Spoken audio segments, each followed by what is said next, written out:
Wisconsin Badgers' loss to the Ohio State Buckeyes is certainly a setback, but it's not a damper on the season that maybe is still to come.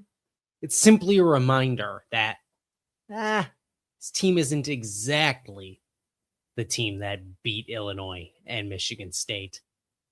But this team is kind of exactly that team that beat Illinois and Michigan State. I don't know exactly what I mean, plus some gold medal game talk here on Talking Badgers. I'm your host, Kedrick Stumbris. Find me on all the various social medias at Kedrick Stumbris. You can watch the show, youtube.com/@TalkingBadgers. It is powered by BadgerNotes.com. Yes, Wisconsin falls to Ohio State a few days ago before a little bit of an extended break here. We are in the middle of before Wisconsin hosts the Iowa Hawkeyes this coming Sunday inside the Kohl Center. But Wisconsin falls at Ohio State 86-69 in a game that Wisconsin never quite got out the gate for. And it really did, if nothing else, serve as a reminder that this is still the Wisconsin team we always thought it was. This is still the Wisconsin team that has its flaws. And it's still the Wisconsin team that has its strengths. And when those strengths show up, this is a tremendous basketball team that can threaten. None of the things that you heard or read in the media are likely incorrect, right? The excellent guards and the dangerous shooting of this team makes it a threat to win a couple of games in March, and I believe that. I believe that the highs of this team mean that they really can compete on any particular given night, but does not necessarily mean that they're going to compete at that very highest level every night.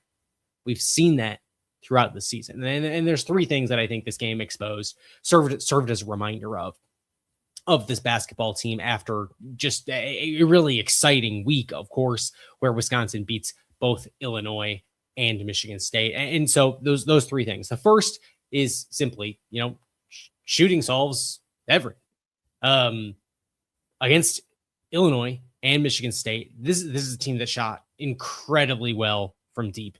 16 of 36 against Illinois, 15 of 35 against Michigan State. Look, when you're shooting that good, this is a team that's hard to beat. This is a team that is going to shoot the ball really, really well on some nights. Those weren't necessarily aberrational performances for this team. They shot 15 of 35 at Penn State. They shot 12 of 30 against Rutgers. They shot 15 of 33 in that game against Michigan. There are just going to be some games where this team shoots really, really, really well. But they shot 4 of 22 against Milwaukee. They shot 4 of 25 against Purdue.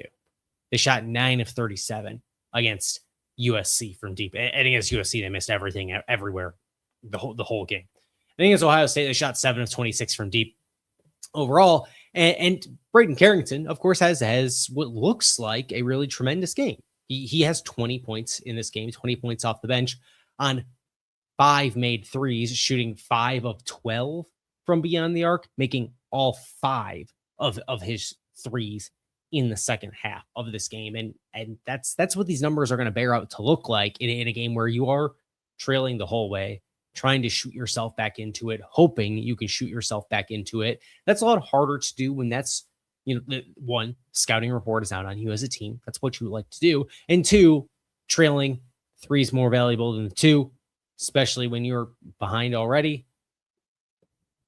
It's harder to do that against a defense that knows what is coming. And in terms of defense, knowing what's coming, that is Boyd and Blackwell. Wisconsin is going to go as far as John Blackwell and Nick Boyd take it this year. 14 and 14 points for them.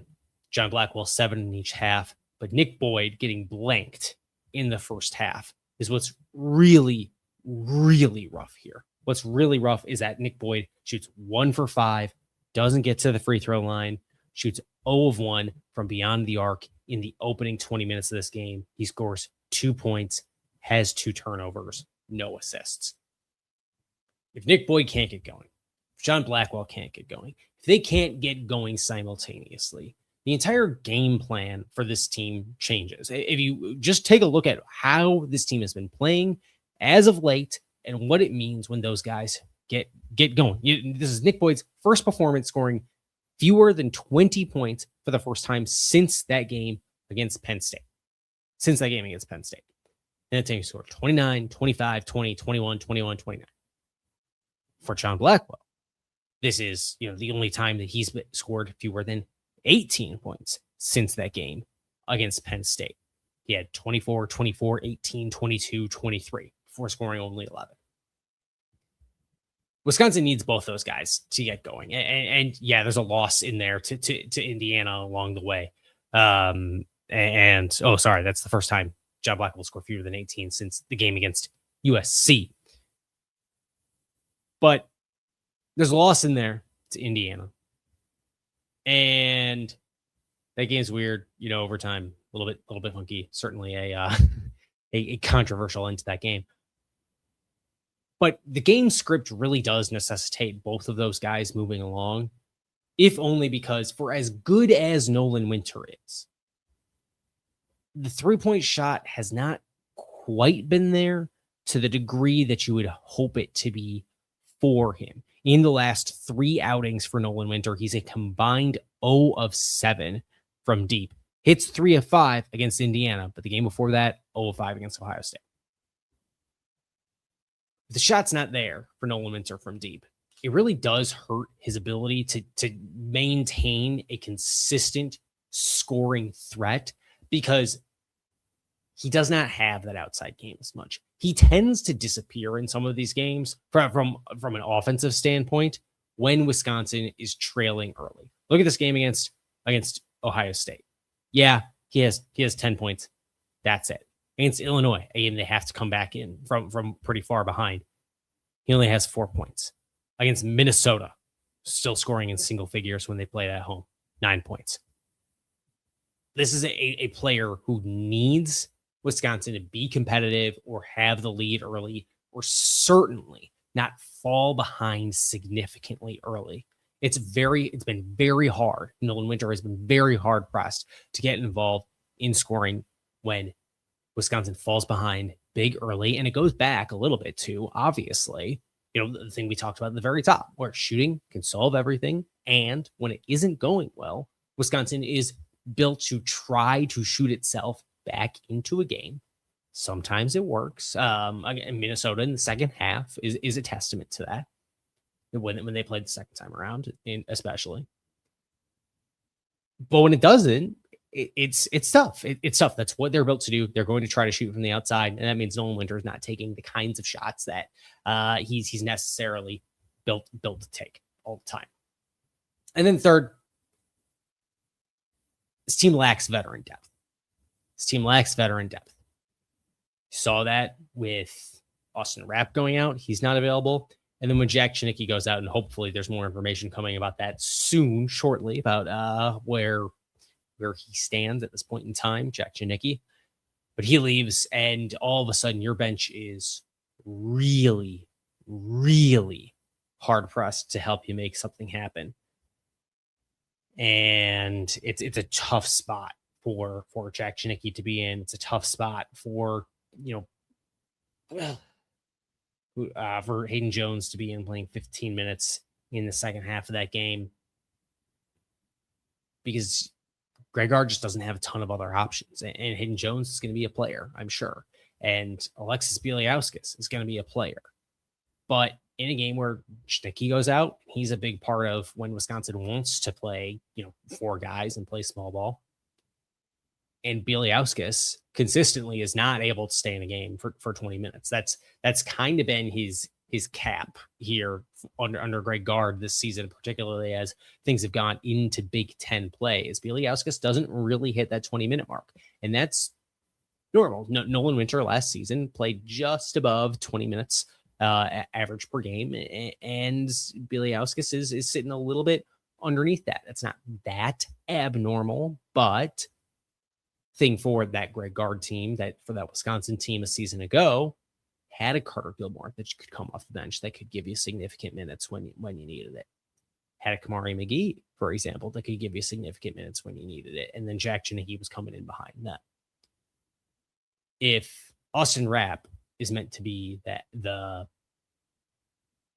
Carter Gilmore here to Alexis Bieliauskas' 2024-25 season Olin Winter. And then he gets hurt. But you can't really rely on Alexis Bieliauskas to give you bigger minutes for whatever reason, whether that's his ability or the kind of minutes restriction, conditioning, whatever that looks like. It starts becoming really hard to fill those minutes, especially when your guards start looking from really, really good to maybe this is really, really top heavy. I still don't think Andrew Rhodey necessarily covering himself in glory. I think this is a guy who is disappointed a little bit offensively from a scoring standpoint, I for sure this season, and that hurts this guard depth question a lot. And when you have Janicki going out, that hurts your defensive question a lot, even though you have some other very solid defensive guards on the roster. When you start backfilling them behind Janicki, the drop off gets pretty steep pretty quickly. And so when you lack that veteran depth of a roster from a season ago, there's not a Carter Gilmore. There's not a Kamari McGee. They're not coming in behind to help. And even if they were, even if that's what Austin Rapp is, even if that's what Jack Janicki is, imagine a scenario in which both Carter Gilmore and Kamari McGee get hurt a season ago for however many games. That's what you have. That's what you have in this season, where both of those guys get hurt in Austin Rapp and Jack Janicki. It really hurts your ability to do what you need to do defensively. And it really hurts your ability to create more scoring opportunities for a team that, needed an ability to shoot itself back into this game, particularly in Austin Rapp. Really helps you there.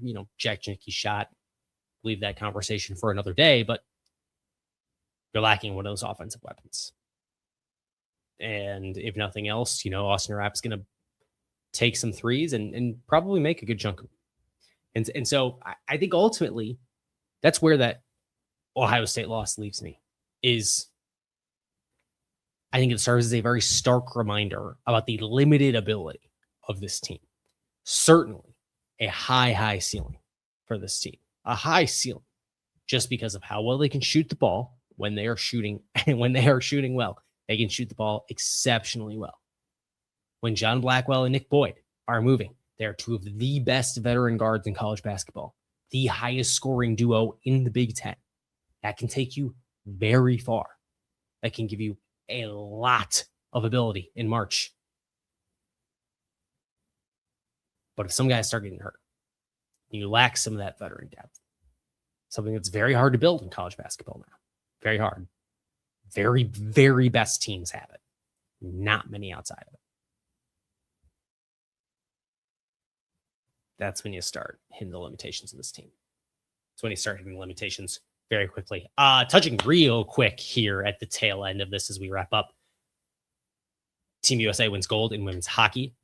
And of course, that team is littered with Wisconsin Badgers from the staff, the coaching staff.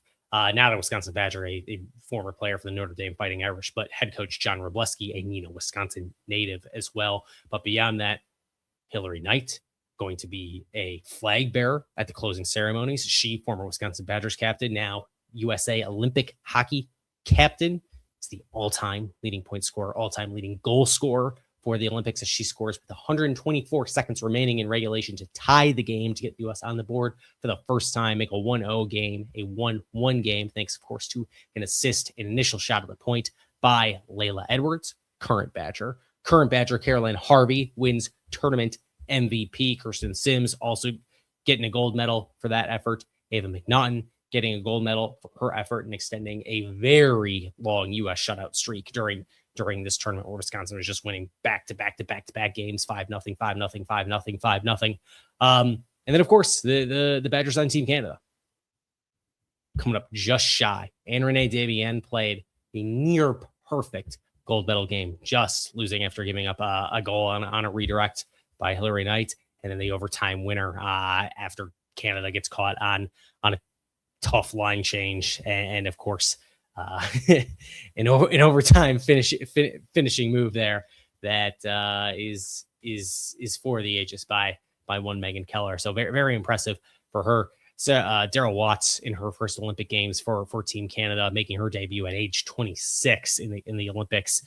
She is the leading scorer for Team Canada, finishes in the top 3 of scoring among all players in the tournament. She showed herself very well. Sarah Nurse, maybe a little bit of a disappointing games for her, as she's limited. I think it's either 2 or 3 assists after setting a single Olympic Games record with the most points and most assists in a single tournament ever.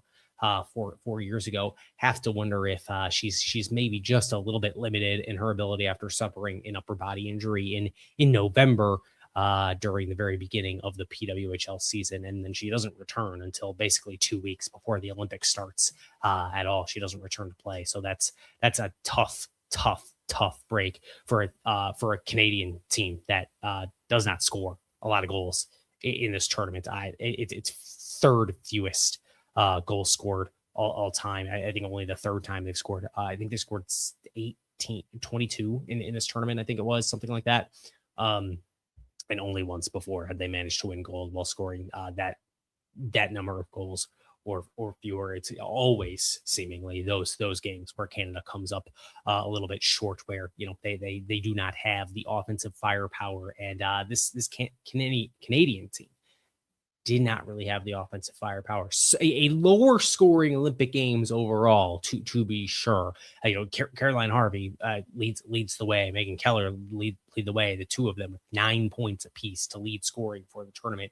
That's a little abnormal. Certainly a lower scoring tournament than some, but Canada does not have firepower in this one. Not to match the U.S. individual skill and talent, and to get past goaltender Aaron Frankel, but a lot of Badgers flavor in that Olympic Games, all the way up until the very end. So congratulations to those Wisconsin Badgers. The men's hockey team takes on Michigan, the Wolverines, this weekend in a matchup with Wisconsin, number 13-14 in the polls, and Michigan, number 2 in the polls.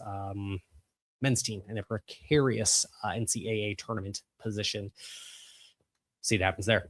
Until we talk to you all again very soon, we'll try to get a little bit of a preview piece for the Iowa Hawkeyes game into your feed either sometime on Saturday or on Sunday morning before that game starts in the afternoon. Until then, I've been your host, Kendrick Summers, for Talking Badgers, badgernotes.com, youtube.com/@TalkingBadgers, wherever you listen to podcasts. It's Talking Badgers on Wisconsin.